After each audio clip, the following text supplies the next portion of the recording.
अब हम उस आसमानी चुनौती का विश्लेषण करेंगे जो मुनीर फौज के सामने खड़ी होती दिख रही है। यह आसमानी चुनौती टीटीपी यानी तहरीके तालिबान पाकिस्तान की तरफ से मिलने वाली है। टीटीपी अब आसिम मुनीर की फौज पर दोगुनी गति से एयर स्ट्राइक करने की तैयारी में। टीटीपी के लड़ाके अब पाकिस्तानी सेना की तरह एक एयरफोर्स विंग बनाने वाले हैं। जब टीटीपी अपना विस्तार करते हुए एयरफोर्स बना रहा है, तब मुनीर की सेना बिस्किट और कॉर्नफ्लेक्स बनाने में व्यस्त है। दुनिया में दहशतगर्द तंजीमें अब सिर्फ बंदूक से हमला नहीं करती हैं, बल्कि नक्शे भी जारी करते हैं, औहदे भी तख्लीक करते हैं, और यही काम कलअदम टीटीपी की तरफ से किया गया है। तहरीक तालिबान पाकिस्तान ने 2026 के लिए अपनी एक मुनज़्ज़म हिकमत अमली का ऐलान कर दिया है और फोकस किया है, शैडो सूबे डिक्लेयर कर दिया है कश्मीर को और गिलगित बल्तिस्तान को, और इस सबसे भी बढ़कर यह कि अपनी एयरफोर्स का ऐलान किया है और पाकिस्तान और चीन के लिए क्या पैगाम दिया है। कैसे देखते हैं आप इन ताल्लुकात को, खास तौर पे जब पाकिस्तान ये महसूस कर रहा है कि इंडिया की जो प्रेजेंस है अफगानिस्तान से, उससे शायद हमारे यहाँ वल्नरेबिलिटी हमारी ज़्यादा बढ़ेगी, क्योंकि वहाँ पे बड़े पैमाने पे नॉन स्टेट एक्टर्स ऑपरेट कर रहे हैं। इंडिया इसको कैसे देखता है, अफगानिस्तान की तालिबान रजीम को, और तालिबान के साथ ये जो ट्रेड एयर कॉरिडोर बल्कि खोला जा रहा है, इसको इंडिया कैसे देखता है? What do you make of that, जंसा? तहरीक तालिबान पाकिस्तान बनाने जा रहा है एक एयरफोर्स। ये मैं मजाक नहीं कर रहा हूँ, आतंकी संगठन होगा, लेकिन आतंकी संगठन ने पहले भी अपनी एयरफोर्स बनाई है। अगर याद करें एलटीटी का टाइम, तो एलटीटी ने भी चेक रिपब्लिक से 2 एयरफोर्स के प्लेन खरीदे थे और उनसे अपनी एयरफोर्स बना ली थी, और उसके बाद कोलंबो पे हमला भी किया था। ये एक रियल थ्रेट है पाकिस्तान के लिए। पाकिस्तान पर अब तालिबान की टीटीपी की एयरफोर्स भी हमला कर सकती है, और ये एयरफोर्स कब तक बन जाएगी, इसके बारे में कोई ऐसा टाइम फ्रेम तो नहीं दिया गया। कलअदम टीटीपी की तरफ से अपनी एक मुनज़्ज़म हिकमत अमली का ऐलान किया गया है और शेडो प्रोविंसेस डिक्लेयर किए हैं कश्मीर को और गिलगित बल्तिस्तान को। ये मॉडल कहां से कलअदम टीटीपी ने लिया है वो भी मैं आपके जय हिंद दोस्तों, तहरीक तालिबान पाकिस्तान यानी टीटीपी बताया जा रहा है, उन्होंने अपने 2026 के रोड मैप का ऐलान किया है। आने वाला साल कैसा और वो क्या, किस तरीके से अपनी स्ट्रेटेजी को एग्जीक्यूट करेंगे, और कौन कौन से स्टेट्स हैं जो पाकिस्तान ने उनके कब्जा किए हुए हैं और उन कब्जे से वो छुड़ाए। सो शैडो स्टेट्स में उन्होंने गिलगित बाल्टिस्तान और कश्मीर जो पाकिस्तान ने ऑक्यूपाई किया है, उसका कुछ रीजन जो है अफगानिस्तान से लगता है, तो वो स्टेट्स पे जो है वो टीटीपी की शैडो रहेगी, या उसको वो अपनी टेरिटरी घोषित करने के लिए जद्दोजहद करेंगे। साथ ही साथ उन्होंने ऐलान किया कि वो एयरफोर्स भी बनाएंगे। वो एयरफोर्स इसलिए बनाएंगे क्योंकि पाकिस्तान जो है वो अपने एयरफोर्स के जरिए जो है वो टीटीपी के ठिकानों पे कह लें आप, या अफगानिस्तान के लोगों पे हमले करते, जिससे निर्दोष लोग इसमें निशाना बनते। सो उसको काउंटर करने के लिए ग्राउंड फौज के साथ साथ, तो देखो ग्राउंड फौज अब उतनी ऊपर तो फिर नई रॉकेट और मिसाइल तो उनके पास है नहीं, या रॉकेट होंगे भी तो उस मतलब क्वालिटी के नहीं होंगे कि वो फिर जेट्स को निशाना बना सके। सो उन्होंने अभी अपना जो है एयरफोर्स बनाने का ऐलान कर दिया है। ठीक है, इसी के साथ साथ पाकिस्तानियों को काफी ज्यादा फियर लग रहा है कि भाई तहरीक तालिबान अपनी एयरफोर्स क्यों बना रही है, उनको मदद कौन कर रहा है। ये सारी चीजें जो है वो जम के बात हो रही है सोशल मीडिया पे पाकिस्तान के, कि इसमें भारत का हाथ है, या इस पे जो है भारत डायरेक्टली या इनडायरेक्टली लॉजिस्टिक सपोर्ट्स दे रहा है। लॉजिस्टिक सपोर्ट्स क्या होता है कि उस इक्विपमेंट्स को बनाने के लिए जो छोटे मोटे पुर्जे होते हैं वो वाया चीजें ट्रांसफर की जाती हैं, जैसे 100 टन गेहूं है उसी के बीच में भेज दिया कोई सामान। सो इस तरीके से पाकिस्तान का दावा, हालांकि ये सारे खोखले दावे, एयरफोर्स वो बना रहे हैं, कैसे बनाएंगे, क्या इक्विपमेंट यूज करेंगे, इसकी कोई जानकारी ही नहीं दी है। उन्होंने बस पोस्ट किया सोशल मीडिया पे। सो पाकिस्तानियों में अभी से ही पैनिक का माहौल देखा जा सकता है। कलअदम टीटीपी की तरफ से अपनी एक मुनज़्ज़म हिकमत अमली का ऐलान किया गया है और शेडो प्रोविंसेस डिक्लेयर किए हैं कश्मीर को और गिलगित बल्तिस्तान को। ये मॉडल कहां से कलअदम टीटीपी ने लिया है वो भी मैं आपके सामने रखता हूं, लेकिन मकसद क्या है इस पॉलिसी के ऐलान के पीछे? मकसद ये है कि पाकिस्तान के ऊपर एक आसाबी जंग भी छेड़ी जाए, एक नफसियाती जंग भी छेड़ी जाए, और इन आइनी सूबों रियासतों के अंदर अपनी नकल हरकत को मजबूत करने का पैगाम भी दिया जाए। एक लंबी और तवील फहरिस्त जारी की है नामों की कलअदम टीटीपी की तरफ से कि हमारी तरफ से ये अफराद होंगे जो कि यहाँ पर नामजद होंगे, इनकी ये जिम्मेदारियां होंगी। तमाम वो डिटेल्स चीज़ें नाम मैं इसलिए सामने नहीं रख रहा कि यकीनन आपने वो नाम सुन भी लिए हो, सामने रखता हूं, लेकिन मकसद क्या है इस पॉलिसी के ऐलान के पीछे? मकसद ये है कि पाकिस्तान के ऊपर एक आसाबी जंग भी छेड़ी जाए, एक नफसियाती जंग भी छेड़ी जाए, और इन आइनी सूबों रियासतों के अंदर अपनी नकल व हरकत को मजबूत करने का पैगाम भी दिया जाए। एक लंबी और तवील फहरिस्त जारी की है नामों की कलअदम टीटीपी की तरफ से कि हमारी तरफ से ये अफराद होंगे जो कि यहाँ पर नामजद होंगे, इनकी ये जिम्मेदारियां होंगी। तमाम वो डिटेल्स चीज़ें नाम मैं इसलिए सामने नहीं रख रहा कि यकीनन आपने वो नाम सुन भी लिए होंगे। अब कलअदम टीटीपी ने यह मॉडल लिया कहाँ से है? यानी रियासत के अंदर ही एक एक रियासत बनाने का जो मॉडल है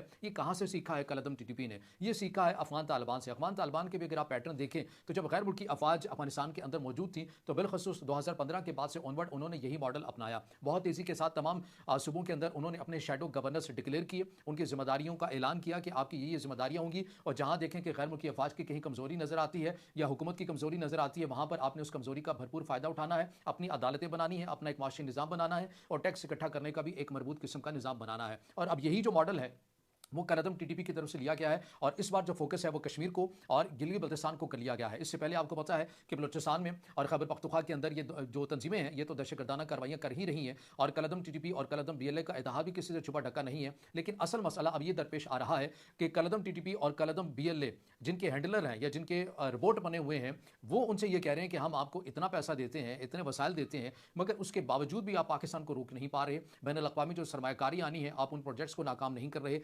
उसके बावजूद गवादर के ऊपर काम होता है, किसी हद तक सीपैक के ऊपर काम होता है, पाकिस्तान तेजी के साथ इन सूबों के अंदर आपके खिलाफ कार्रवाइयां भी करता है, कामयाबियां भी मिलती हैं, तो आप भरपूर या बड़े पैमाने के ऊपर कुछ काम नहीं कर रहे। तो लिहाजा इन तमाम चीज़ों को देखते हुए जो इन तंजीमों को चलाते हैं या तंजीमें जिनकी प्रॉक्सी हैं, अब उनकी तरफ से इन्हें नया टास्क दिया गया है और वो कश्मीर और गिलगित बल्तिस्तान का है। और ये टास्क ऐसे हवा में नहीं दिया गया कि आप ठीक है जी आप कश्मीर और गिलगित बल्तिस्तान के अंदर कर लें अगर आपको खैबर पख्तूनख्वा बलूचिस्तान के अंदर कोई बड़ी कामयाबियां नहीं मिल रही हैं, बल्कि एक सोची समझी प्लानिंग का हिस्सा है। कश्मीर का इंतखाब इसलिए किया गया, आपको पता है कि कश्मीर वैसे ही एक हसास मामला है बैनुल-अक़वामी सतह के ऊपर, और पाकिस्तान की खारजा पॉलिसी में भी इससे इंतहाई अहमियत हासिल है। तो यहाँ पर दहशतगर्दी या बदअमनी के वाक़यात करवा कर या रियासत के मुतबादल एक रियासत बनाकर ये पैगाम देना मकसूद है कि पाकिस्तान इस जगह के ऊपर अपनी जो रिट है उसे कमज़ोर कर चुका है, और यहाँ पर बदअमनी के जब वाक़यात किए जाएंगे तो दर हकीकत ये भारत को एक लाइन मिल जाएगी कि देखिए पाकिस्तान आज़ाद कश्मीर की हिफाजत नहीं कर पा रहा, और बैनुल-अक़वामी सतह के ऊपर इसी के ऊपर सियासत होती हुई भी आपको भारत की तरफ से नजर आएगी। जो जीबी का इंतखाब किया गया है, जीबी आपको पता है तस्वीराती लिहाज से इंतहाई अहम मकाम है, और ये सिर्फ पाकिस्तान के लिए अहम मकाम नहीं है बल्कि चीन के लिए भी अहम जो मकाम है ये है। और इस सबसे भी बढ़कर ये कि सी पैक के तनासुर में आप इसको देखिए कि सी पैक के लिए एक अहम रूट है और मईशत की रीढ़ की हड्डी भी ये इलाका रखता है, और यहाँ पर कलअदम टीटीपी की तरफ से इसको भी शैडो प्रोविंस से डिक्लेयर करना, शैडो सूबे डिक्लेयर करना, और यहाँ भी रियासत के मुतबादिल अपनी एक रियासत को इंट्रोड्यूस करवाना, ये तमाम वो चीज़ें बता रही हैं कि इस खेल के अंदर तन तनहा कलअदम बीएलए या कलअदम टीटीपी नहीं है, बल्कि पीछे चलाने वाले कुछ और दिमाग हैं, और सामने जो किरदार है वो आपको कलअदम टीटीपी और कलअदम बीएलए की सूरत में नजर आता है। अब सवाल इससे भी बढ़कर ये है कि ये सब कुछ इतना हो क्यों रहा है और इतनी आसानी से क्यों हो रहा है? इस सब का जो फैक्टर है वो अफगानिस्तान है। अफगानिस्तान वो इस तरह से कि ये बात तो आलमी सतह के ऊपर तयशुदा है ना, यूएन भी कह चुका, अमेरिका भी कह चुका, पाकिस्तान भी कह रहा है, चीन भी कह चुका, ईरान भी कह चुका, रशिया भी कह चुका, और भी दीगर ममालिक कह चुके हैं, ऑस्ट्रेलिया भी कह चुका कि यहाँ पर अफगानिस्तान के अंदर ऐसी सरजमीन बन चुकी है जो दहशतगर्दों की आमाजगाह है। और कलअदम टीटीपी से मतलब पाकिस्तान का वाज़ेह मौक़िफ़ भी यही है, और सबूत भी पाकिस्तान ने पूरी दुनिया के सामने रखे, अफगान तालिबान के सामने रखे कि आपकी सरजमीन हमारे खिलाफ इस्तेमाल होती है। मुफ्ती नूर वली महसूद, हाफिज़ गुल बहादुर और ये तमाम जो अहम जो सरकर्दा हैं, सरगना हैं, मुसल्लह जत्थे तंजीमों के जो सरबराहान हैं वो आपके सरजमीन में, और ये वहाँ पर सरजमीन में अफगानिस्तान के सरजमीन को इस्तेमाल करके पाकिस्तान के अगेंस्ट इस तरह की मनसूबाबंदी करते हैं। उस वक्त जानती है कि 1947 के बाद जब से पाकिस्तान नए देश के रूप में बना, 1947 से लेकर आज तक इस वक्त पाकिस्तान सबसे कमजोर विकेट पे खड़ा हुआ है, और तभी अफगानिस्तान और पाकिस्तान सरकार की इतने बातचीत के दौर हो गए, लेकिन अफगानिस्तान पाकिस्तान की कोई बात मानने को तैयार नहीं है। इसका कारण क्या है?